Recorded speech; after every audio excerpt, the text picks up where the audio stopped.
that time once again for a video response to a video titled Marriage Equals Biology, Not Bigotry. You can probably tell where this is going simply by the title. Let's begin. Should marriage be limited to one man and one woman? Short answer, no. Marriage should not be limited to one man and one woman.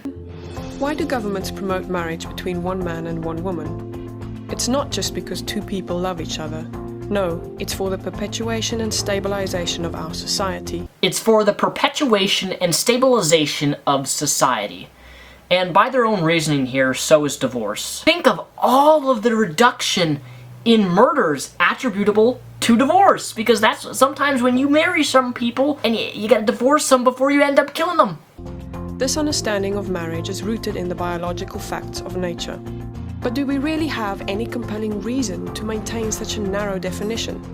Or has the time come for the government to revise and expand our understanding of marriage to include same-sex couples? When it comes to the behavior of its citizens, a government has only three options. It can promote, permit, or prohibit their behavior. For example, the state promotes police work, permits most occupations, but prohibits drug dealing. Why? Because dealing drugs harms society, while police work greatly benefits society. In the same way, our government promotes natural marriage, permits most relationships, but prohibits incest and pedophilia. Why? Because incest and pedophilia harm our communities, while natural marriage benefits our communities. And this is what pisses me off in this video. Consistently and repetitively, they use the phrase natural marriage, as you just saw. Contracts or legal arrangements do not occur in nature. There's nothing natural about natural marriage. And let's say for the sake of argument that there is such a thing as natural marriage. And of course we'd have natural home ownership, natural cell phone services, or natural car leasings, just on and on and on. And here's how. Natural marriage creates children. Hear that, folks? Natural marriage creates children. As if being drunk and having cheap, worthless, stupid sex with someone you don't know and just you're completely drunk and having sex and getting pregnant, that does not create children. It best raises children. Compared to what? It best raises children. To cats, to dogs, to monkeys, to whales? Where are you pulling this statistic from? It protects women. It protects women? Is that not a bit sexist? I mean, let's say for argument, a woman quits her job for a marriage and then she finds herself having to chase a deadbeat dad even though they got married. It does happen. It civilizes men. It lowers crime, poverty, and welfare, which in turn reduces government spending and deficits. Lowers crime, poverty, welfare, which reduces government spending and tax deficits. Yeah, because there's lots and lots of gay men living in subsidized homes with children that they cannot raise or afford. Oh yeah, that's right, that's mostly straight people. In short, natural marriage perpetuates and stabilizes society. Everyone benefits from that, even those who don't get married. Now, let's look at same-sex marriage. What benefits does it provide?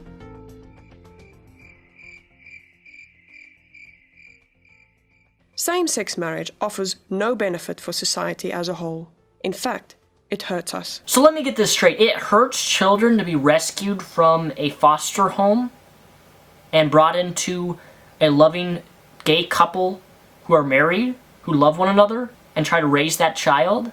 That's hurtful to the child? Promoting same-sex marriage changes the very purpose of the civil institution of marriage. What is the purpose of a civil institution of marriage? Someone explain to me. What is that? What is the point of it? It is a legal contract between two people for their mutual benefit. It's not that hard to figure out. Natural marriage centers on bringing up the next generation, on raising children to become good citizens. So if a gay couple adopts a child, that child's not going to be a good citizen?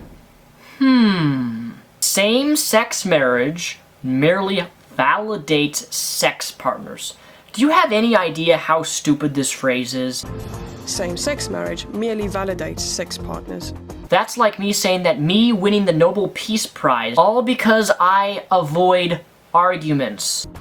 We know, statistically, that natural marriage creates the best possible family for children. And where, might I ask, are you pulling these statistics that natural marriage creates the best possible family for children? Where are you pulling this from? Could you link some sources, link some articles or something? No, you can't do that because on the video you have comments disabled, so nobody can write anything.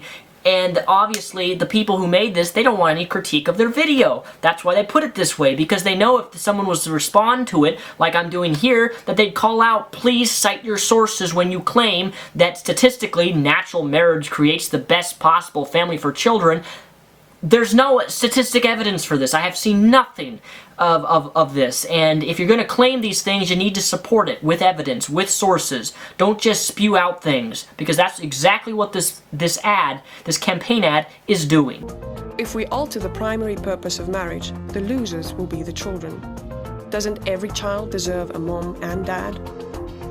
But what about natural marriages that don't create children? What about natural marriages that don't create children? There's nothing wrong with them. Just like there's nothing wrong with a gay couple who love one another and want to get married so they can have the same rights as other non-child producing heterosexual couples. It's that simple. They are the exception, not the rule. The only relationships that do create children are between a man and a woman. Wherever same-sex marriage is promoted, schools subject your kids to mandatory homosexual curricula. And here we have another stupid statement. Schools subject your kids to mandatory homosexual curricula.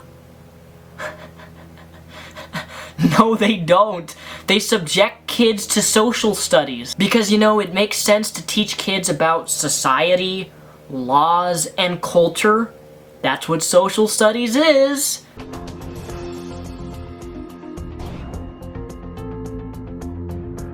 Your business and your taxes fund homosexual relationships.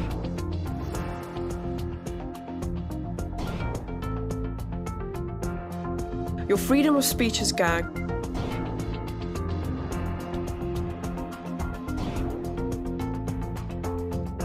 And your religious freedom is overruled.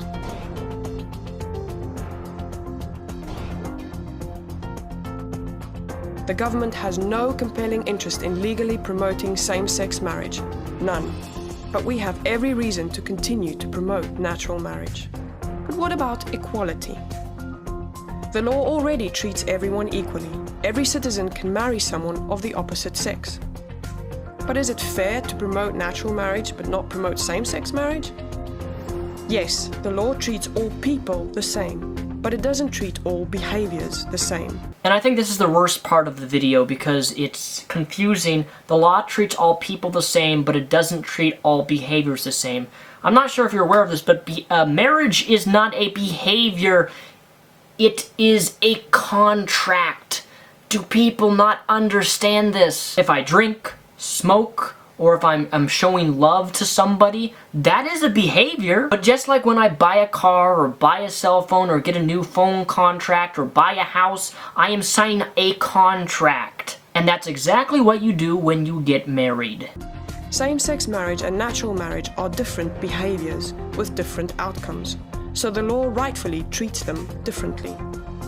Isn't this discrimination against homosexuals? No. Yes, actually, it is discrimination against homosexuals, but you hide it really, really, really well in this ad, I must admit. This discriminates against behaviors, not people. For example, are you being discriminated against when the government promotes police work, but you never become a police officer? No, not at all. No, but if they only promote white men working in police work, or only allow straight men to be a cop, that would be considered discrimination. We all benefit when police work is encouraged. In the same way, people who don't marry someone of the opposite sex are not discriminated against when our government promotes natural marriage. In fact, we all benefit when natural marriage is encouraged. But you see, they are discriminated against when the government doesn't permit it. But what about tolerance? Yes, same-sex marriage advocates need to be more tolerant. Homosexual relationships are already tolerated in the US. They can already commit themselves to each other until death do them part, without government endorsement. Homosexual relationships are already tolerated. I don't like the use of the word tolerated here. I would not say that they're tolerated, rather they're accepted. Big difference between the two. But only the union of one man and one woman should be promoted, because it alone is the foundation of a civilized society. No, I completely disagree. The foundation of a civilized society is respecting other people's rights, even when they come into conflict with your own beliefs and worldview. Specifically, religion. Religion. That's not bigotry, that's biology. That's not bigotry. That's biology. Really, this is actually how they end the video. That's not bigotry, that's biology. Which is funny because, no, biology is science that examines the structure and behavior and evolution of organisms. In this exact video, bigotry is trying to exploit science. That's what's happening here. To oppress people who don't do what you want them to do. Which is have gay marriage. I'm sure if I thought about it long enough, I could probably come up with some other points in rebuttal to this video, but I saw the video today and I'm like, okay, I'm going to respond to it, so this was all kind of on the spot type of thing. But please leave a comment down below ripping this video to shreds. I'd love to see some points raised up against this video that I probably did not mention. In fact, there are a lot of things that I probably else could have mentioned to make this video even better, but it's not coming to me yet right now. So thank you for watching. My name is Mr. Repsion, also known as Daniel Soulsbach. Peace the rep out.